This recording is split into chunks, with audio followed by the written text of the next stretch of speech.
Now, I think a lot of us can agree that the events of 2020 brought on a whole new level of anxiety and uncertainty. The constant news updates on world events and statistics were unlike anything we'd ever experienced before, and it really seemed to change the way we interact with the news. Almost like it flipped a switch on anxiety and fear mongering that hasn't really turned off since. And I definitely can't speak for everyone, of course, but personally, I'm not convinced that my anxiety levels have ever quite returned to normal.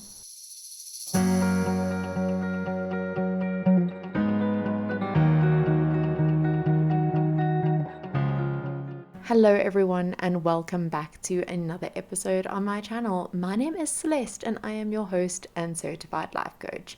If you haven't already, please be sure to like this video, subscribe to my channel, and ring that bell icon so that you never miss one of my uploads.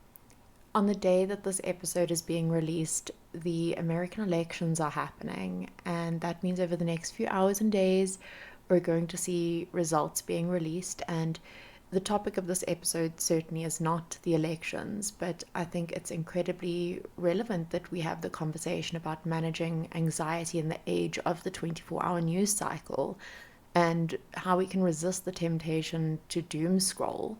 It's overwhelming and easy to feel like we're losing control over our mental well being when this is what we're consuming all day, every day. But I want to share some hope, light, and positivity in this trying time. There are ways we can manage our anxiety and stress and reclaim our focus. I came across an insightful article by Courtney Cobbs that I think captures this beautifully, and I'll drop a link in the description so that you can check it out for yourself.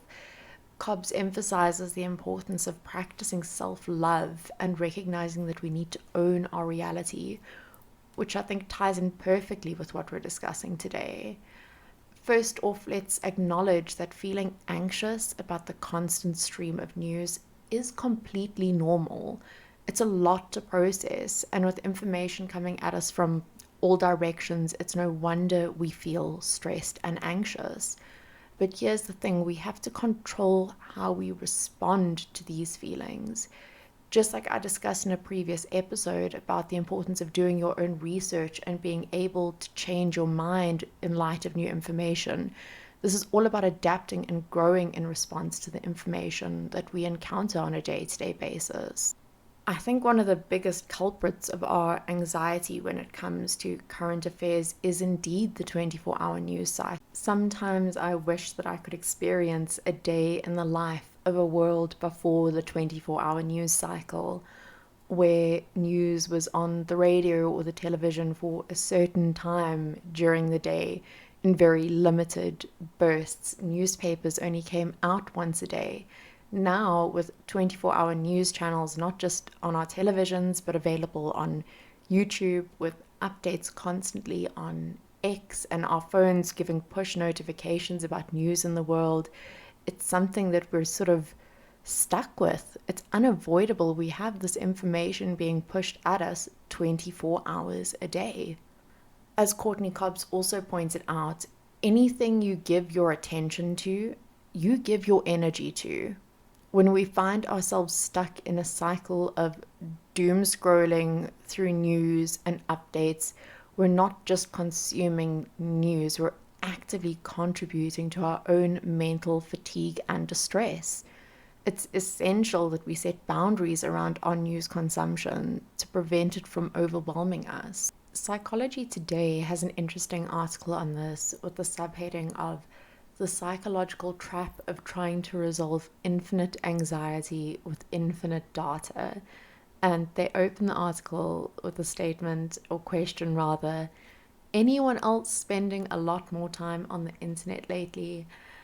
And this article was published in 2020, and something that they highlighted here that comes back to what I opened with is that one of the strange side effects of the events of 2020 and the global pandemic is that many of us ended up spending our entire day in a digitally augmented reality, as they put it.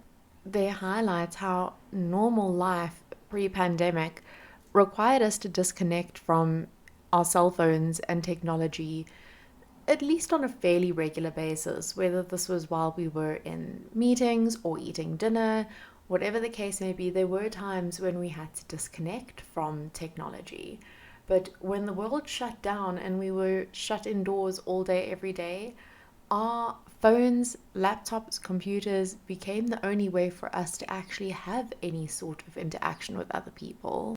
Now, I'm not a psychologist myself, but in psychology today, they refer to a behavior known as reassurance seeking.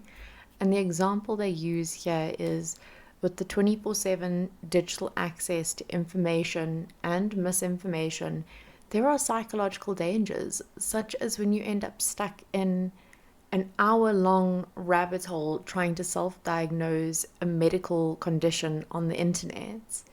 Reassurance seekers are looking for useful information from the outside to discredit or resolve troubling information inside their minds. And with that, we can't ignore how platforms like X, formerly Twitter, now form part of the 24/7 news cycle, and how they've become some of the top sources of news and information, especially when we're reassurance seeking. While it's a great way to stay informed using a platform like this, if you dive into the comments and threads, you'll find an overwhelming amount of hate and fighting. People are spewing opinions and insults that often lack grounding in reality or constructive dialogue. Yes, there are moments when conversations can be enlightening, but too often it really just dissolves into negativity and there's not much constructive going on. This brings us to a crucial point. The news we consume can significantly impact our mental health. Research shows that constant exposure to negative news can lead to increased levels of anxiety, depression, and hopelessness.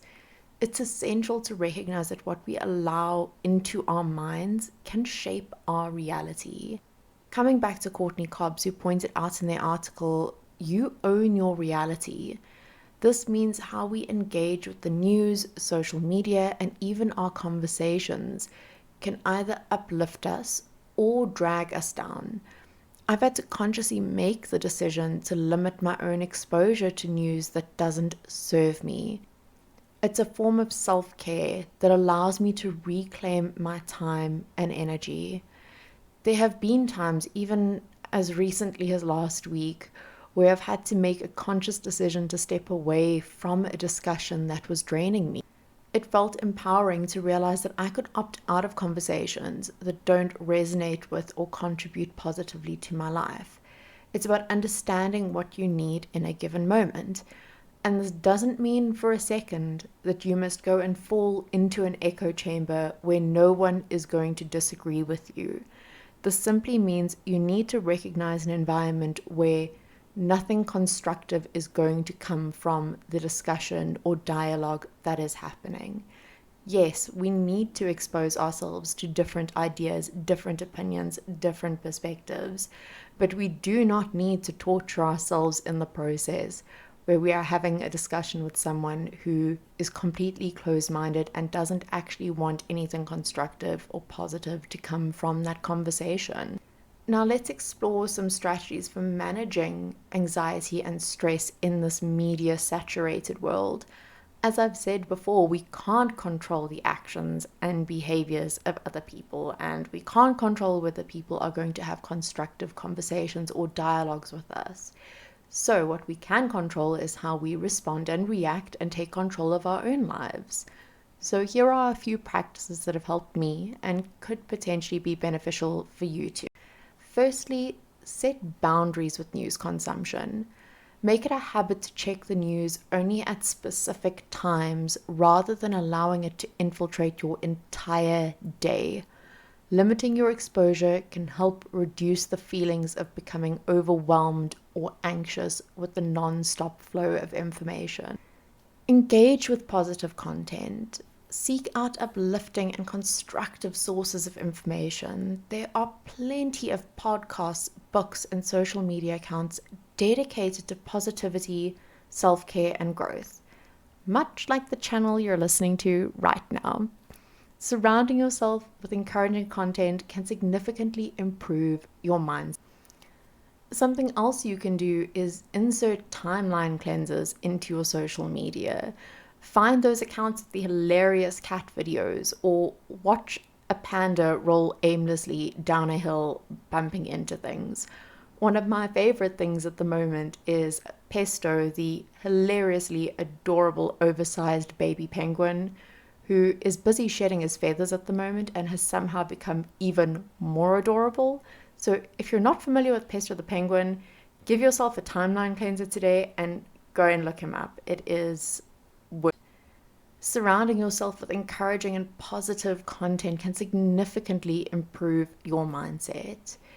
Thirdly, practice mindfulness. Mindfulness exercises such as meditation, deep breathing, or simply taking a moment to check in with yourself can help ground you. It's about creating space to breathe and be present amidst the chaos. My next suggestion would be connect with nature. Spending time outside can work wonders for mental health. Nature has a really unique way of calming our minds and bringing us back to the present moment. And I know that this gets thrown around as an insult on social media these days, but really, going outside and just touching some grass is really good to ground yourself and bring you back to reality and out of your own head when things get overwhelming. Finally, prioritize self-care. This could mean anything from taking a relaxing bath, going for a walk, reading a good book, or practicing a hobby that brings you joy. The key is to do what feels right for you. And sometimes with our busy schedules, we can feel guilty to take this time for ourselves, but it is so important that we do. I truly believe that every second spent in joy adds more to this world than moments spent in fear or despair. When we engage in activities that nourish our souls, we not only enhance our well-being, but also create a ripple effect of positivity. Let's talk about creating a positive information environment. It's crucial to curate the content you consume actively. Don't hesitate to unfollow or mute accounts that don't align with your values or that drain your energy. Surround yourself with voices that inspire and uplift you. Again, coming back to Courtney Cobbs, going to come back to this article many times. I think it's brilliant. There's a wise suggestion in this article that sometimes you gotta create what you want to be part of. This means taking charge of your narrative and actively seeking out spaces and connections that are nurturing. As you think about your media habits, I invite you to ask yourself, what kind of energy do I want to cultivate in my life? Are the sources I engage with feeding that energy or depleting it? Recognizing what serves you is a vital part of maintaining your mental health. As we wrap up today's episode, I want to reiterate the importance of being intentional about our media consumption. The news cycle can feel overwhelming, but remember that you have the power to choose what you engage with. Take time to reflect on how the current media landscape affects your mental health. It's okay to step back and prioritize your well-being. I'm a firm believer that we do need to be informed on what is going on in the world around us, even if we don't intend on engaging in public debates or online discussions regarding politics or contentious issues. We need to know what's going on around us. That is how we're able to make informed decisions. When it comes to elections, for example, information is power, but we need to find the balance between engaging with information that educates and informs us and information that is simply draining and damaging our mental health and not offering anything constructive to our lives. Thank you so much for tuning in today. I hope this episode provided you with some valuable insights and practical strategies for managing stress and overwhelm in our media-saturated world.